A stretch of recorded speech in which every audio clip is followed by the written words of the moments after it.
हर बड़े काम की शुरुआत एक छोटे कदम से होती है और मॉडल यूनाइटेड नेशंस यानी MUN उसी सफ़र का एक कदम है। आज हम बात करेंगे कि आप अपने पहले MUN की तैयारी कैसे करें ताकि जब आप कमेटी में बैठें तो आपकी आवाज़ से सुनी ना जाए बल्कि महसूस की जाए। जैसे अल्लामा इकबाल साहब ने कहा भी था, खुद ही को कर बुलंद इतना कि हर तकदीर से पहले खुदा बंदे से खुद पूछे, बता तेरी रजा क्या है। यानी आप अपने आप को इतना तैयार करो कि कोई भी एजेंडा हो आप अपने स्टैंड के साथ खड़े हो सके। सबसे पहले समझो आप किस कंट्री को रिप्रेजेंट कर रहे हो। सबसे इंपॉर्टेंट बात यही है जो शुरुआत में बिगनर्स गलती करते हैं। आप अपने पोर्टफोलियो को एक दोस्त की तरह ट्रीट करोगे। उसका पास्ट समझो, प्रेजेंट समझो, फ्यूचर समझो, उसके ड्रीम समझो, तभी आप उसकी आवाज़ बन पाओगे। सबसे पहले अपने कंट्री पोर्टफोलियो को समझो। मान लो आपको स्पेस डिब्रीज का एजेंडा मिला है, लेकिन आप एक ऐसे डेलीगेट हो जो पहली बार ये टर्म सुन रहा है। तो अब सोचो, अगर आप इंडिया रिप्रेजेंट कर रहे हो तो आपको देखना होगा कि इंडिया ने इस पर क्या स्टेटमेंट दिए हैं, कौन से अग्रीमेंट साइन किए हैं और इस मसले पर उसका क्या फ़ायदा है, क्या नुकसान है। ये तमाम सारी बातें हमें अपने डेलीगेट के बारे में पता होनी चाहिए। देखो, तुम्हारा कंट्री पोर्टफोलियो तुम्हारा असली वेपन है। अगर तुम ईरान हो और यही एजेंडा है तो तुम्हारा काम नासा बन के छत पे से रॉकेट उड़ाना नहीं है। तुम्हारा काम है अपने कंट्री की पॉलिसी समझना, मानना और उसको इंप्लीमेंट करवाने की कोशिश करना। एक और एग्जांपल देता हूं। मान लो तुम एक क्रिकेट टीम के कैप्टन हो, मैच इंडिया वर्सेस ऑस्ट्रेलिया है। तुम इंडिया हो तो तुम विराट कोहली के स्टेट्स से बात करोगे, स्टीव स्मिथ के स्टेट्स पर नहीं, तब तक कि जब आप स्टीव स्मिथ के खिलाफ तैयारी ना कर रहे हो। MUN में भी वैसे ही अपने मुल्क के स्टैंड पे चिपके रहो। जो बात तुम्हारे कंट्री में UN में बोली है वही तुम्हारा गीता का श्लोक बन जाएगा। ये बिल्कुल वैसे ही है जैसे क्रिकेट मैच में पिच रिपोर्ट देखे बिना बैटिंग स्टार्ट कर लेना। रिजल्ट, या तो आप छक्का मारेंगे या पहली बॉल पे ही बोल्ड हो जाएंगे।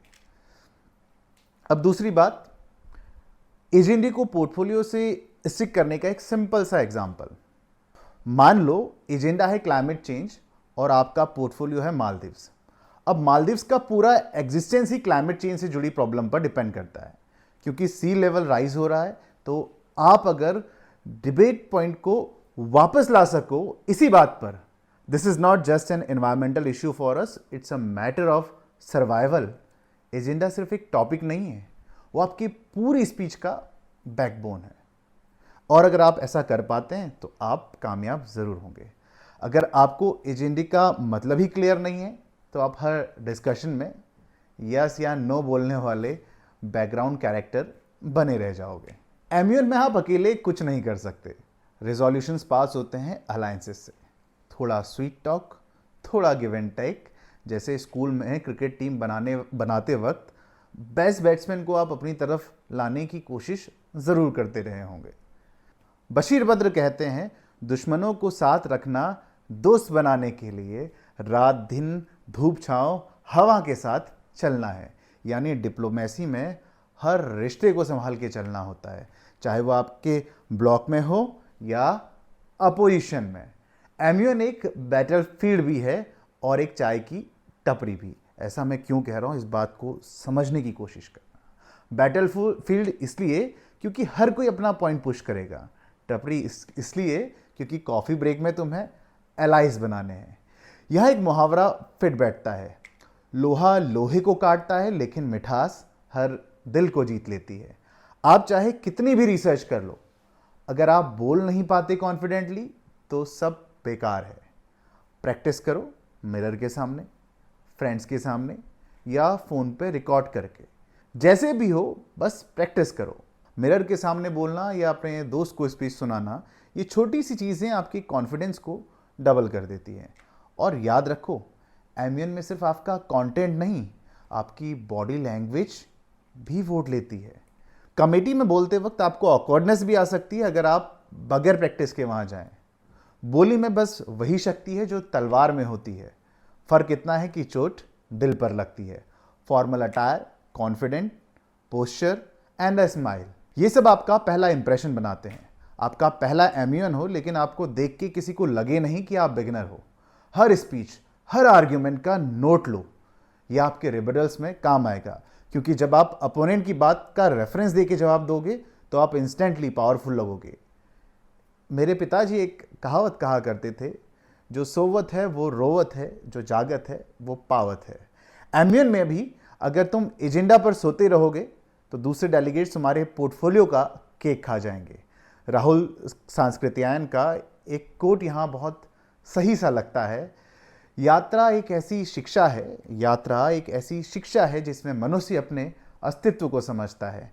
एम्यून भी बस कुछ ऐसा ही है, ये भी एक ऐसी ही यात्रा है आइडियाज़ की, वर्ड्स की और ग्रोथ की। सो पहले एम्यून की प्रिपरेशन का फंडा सिंपल है। एजेंडा समझो, कंट्री का स्टैंड जान लो, रिसर्च करो, स्पीच लिखो और डिप्लोमेसी का मैजिक चलाओ। सफलता का रास्ता छोटा नहीं होता, लेकिन तैयारी से सफ़र आसान हो जाता है। पहले एम्यून में जब आप स्टेज पर जाओगे, सामने बोलने के लिए जाओगे, तो थोड़ा सा कॉन्फिडेंस कम होगा, थोड़ा सा टांगें शेक करेंगी, थोड़ा सा हाथ शेक करेंगे, कोई बात नहीं। याद रखो, ये स्टेज अभी तुम्हारे पास है और इस स्टेज का कंट्रोल तुम्हारे पास ही रहेगा। एम्यून सिर्फ स्पीचेस का गेम नहीं है, ये दोस्ती, अलायंस और कभी कभी पॉलिटिक्स का भी गेम है। जैसा जंगल वैसे शिकारी की चाल। दूसरे डेलीगेट्स के साथ इनफॉर्मल बातें करो, आइडियाज शेयर करो और रिजोल्यूशन के लिए एक टीम बनाओ। और सबसे इम्पॉर्टेंट बात, एम्यून में इसका मज़ा लो, एंजॉय करो। पहले एम्यून में गलती करना भी एक अचीवमेंट है, क्योंकि हर एक्सपीरियंस डेलीगेट ने वही रास्ता चला है जो आप अभी चल रहे हो। तो तैयार हो जाओ, माइक आपका है, स्टेज आपका है और कहानी भी अब आपकी ही होनी चाहिए। याद रखना एक बात, उड़ान वही भरते हैं जो आसमान छूने का जुनून रखते हैं। वीडियो अच्छा लगा हो तो इसे लाइक और शेयर करें, और अगले वीडियो में हम बात करेंगे कि कैसी होनी चाहिए आपकी जीएसएल, कैसे उसे अच्छा बनाना है, क्या क्या चीज़ें उसमें रखनी है कि वो आपके बेस्ट डेलीगेट बनने का रास्ता आसान करें। तब तक के लिए thank you. Like, share and subscribe.